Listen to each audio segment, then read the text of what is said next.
அதாவது ஒண்ணு இல்லைங்க, யாரும் தப்பா நினைக்காதீங்க. திராவிட மாடல் ஆட்சியில தயவு செஞ்சு பஸ் முன்னாடி இடைவெளி விட்டுவாங்கன்னா எவனும் கேட்க மாட்டாங்கிறானுவ. அதனாலதான் இப்படி ஒரு திட்டத்தை நம்ம முதலமைச்சர் கொண்டு வந்திருக்காரு.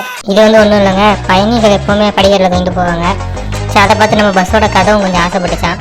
அதான் அதை உடனே அதோட ஆசை நிறைவேற்றதுக்காக கவர்மெண்ட் வந்து இப்படி பண்ணியிருக்காங்க.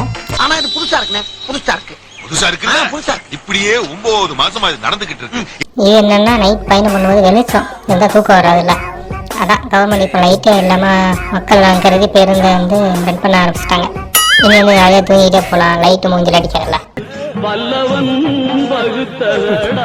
என்ன பண்றது? அப்பவே சொன்னேன் கையெழுத்து போடாத கேட்டியா? எல்லாம் தலையெழுத்து. இது ஒன்றும் இல்லை மக்களே, இது அந்த ஊரில் வந்து கையெழுத்தல் போட்டி நடத்திட்டு இருக்காங்க. அப்போ வந்து பார்த்து கயிறு வேறு சிக்கலை.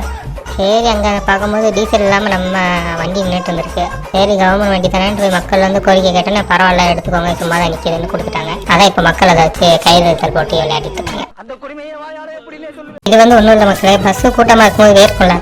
அதான் நம்ம திராவிட மாடல் அரசு இப்போ என்ன பண்ணியிருக்காங்க அப்படின்னா, மக்களுக்கு வேர்வே வரக்கூடாது, பஸ்ஸில் போகும்போது கொஞ்சம் இயற்கையான காற்றே கொடுப்போம் அப்படின்ட்டு முன்னாடி கண்ணாடியே தூக்கிட்டாங்க. இன்னும் கொஞ்ச நாள் பின்னாடி கண்ணாடியே தூக்கிடுவாங்க. இதுக்கப்புறம் கண்ணாடியே இல்லாமல் வண்டி ஓடிட்டு இருக்கும்போது எல்லா பக்கமும் வந்து ஏர்ஃப்ளோ இருக்கும்ல. இந்த அறிவான செயலை வந்து நம்ம மாடல் திராவிட மாடல் அரசு தான் முன்னெடுத்து ஃபர்ஸ்ட் இனிஷியேட்டிவாக இப்போ பண்ணிட்டு இருக்காங்க. இனிமேல் வரப்போகிற காலங்களில் பார்க்கலாம்.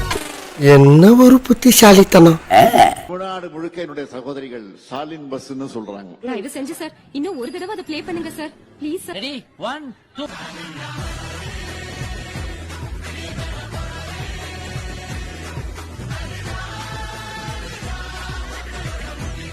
தம்பி,